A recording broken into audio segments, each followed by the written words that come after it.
catering kitchen, the entrance, or anything else. Why was that? We'll talk about that in a little bit. We would double the hours it could be open because it's more efficient and more accommodating. The pool size right now could accommodate 313 people. And there's not too often more than a tenth of that at the pool at any given time. So we could make it much more efficient to do, along with including a lot of public programs. Because of this, we didn't just go out and get some public support verbally. There's been a lot of discussion with your local businesses here that would come in and agree to be part of the events and expanded programs on there. Those are a list of the people that have been talked to and have agreed to participate in a number of activities. Most of them would be free. A lot of them would be very helpful to bring more people, not just during the weekends, obviously. We need people there during the week, the conferences and so on. That would work with the Gulfstream Hotel.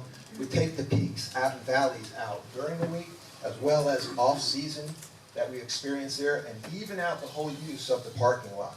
Because we know that it's packed on the weekends, and there's a lot more to be accomplished as far as parking revenue during the week. And so also could work with the golf course as well, and packages with them. So there's a lot of potential in here to solve the problem that we have that is not very sustainable. These are just sort of the things that, the root of why I think we're here is because of the bottom line. The bottom line didn't get paid attention to enough, or maybe it was projected and it didn't really follow the original business plan that we see today. Today it costs $195 for a 3-month membership for our own staff, which is only open 26 hours a week. Because of a more efficient, state-of-the-art pool, we could operate it for our residents at 25% less and open more than twice as much of the time. Again, I mentioned that we would have a better swimming facility, which means less energy, less chemicals, and be all open to the public. There's no private component to this proposal whatsoever. We would have proper storage and office space because that's dysfunctional right now, as you see, and staff would also corroborate that. That convenient and easy accessibility part is important to a lot of people who come to the beach and have trouble. They don't want to park down below and then try to get up the dune and over the. Well, everybody wants to park on the top level. So that would help in addition to the decals. Now, real quick, we know that the first project here had a $6 million budget. We know that the first project here, I don't know if this is working, was basically dealing with a ballroom and a strip of John G's and these right here. We kind of have similar to that with a restaurant on the end. However, that yellow piece up here was never in the original intention of the project for $6 million.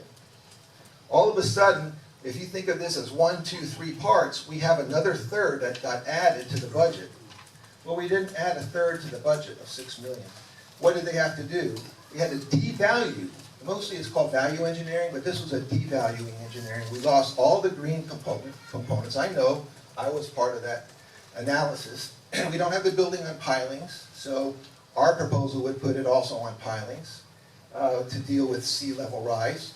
And also that the maintenance that we would put into the building, or the quality of materials, would be much better. Because right now you're still dealing with leaks, you're dealing with corrosion, and you're dealing with a lot of dysfunctionalism here. And so that's really kind of the history of this to solve this problem. Now originally this thing was looked at as a remodel. It didn't look like a remodel to us. So most everything was taken down to rebuild, which was the correct thing to do. We knew all about this. And so this was supposed to be the fix and complete a 30-year saga that has been really like an albatross around the city, riling people up all the time. So what we're proposing is not, it's not fixed. So let's fix the fix once and fix it right and be done and everybody enjoy our beach. And we think that this proposal is much more compatible in that regard. Here we see what we have is mulligans, and the other side, it looks like 2 buildings, but they're actually connected. With this proposal here, you can see on the top level of the drawing here that we have, this is what's being proposed in addition to what's here. The scale of it and the size of it are definitely compatible. The character is respectful. It's going to be well maintained. We're not going to have some of the same things occur. And the railings that are here are actually going to let you sit in these rooms and see the beach and see the ocean. Right? We're not going to get the water and throw it down on everybody as they walk by. Right? So with this should be a very compatible in size and scale. It also should be a very positive, visible impact. And I'm going to let Steve go on here and talk about the positive economic impact. Thank you.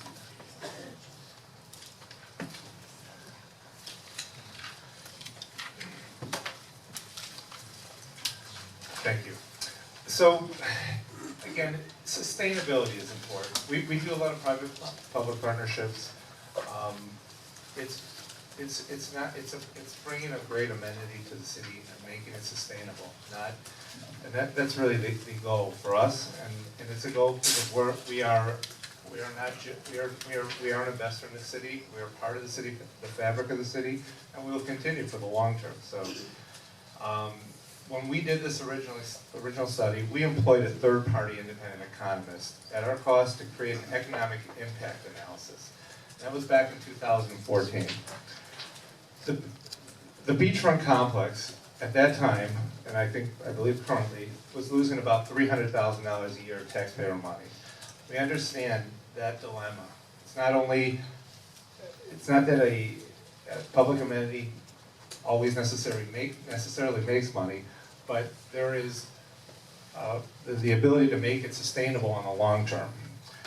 The total impact that the beachfront addition, which is what we're proposing, could bring is estimated by the economists to be $18 million. This would translate into a fiscal impact, a direct fiscal impact to the city of $550,000 a year. This is a net total impact of over $18 million. This means that we will turn a $300,000 a year loss into over a $550,000 a year profit. That's over an $800,000 a year direct financial fiscal impact to the city. What does this mean to the average Lake Worth resident?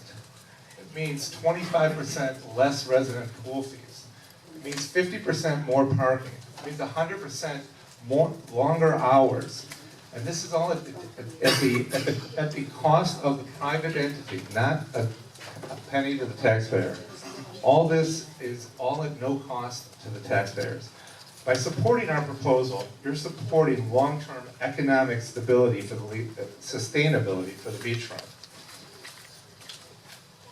Thank you very much. I really appreciate listening. Thank you very much.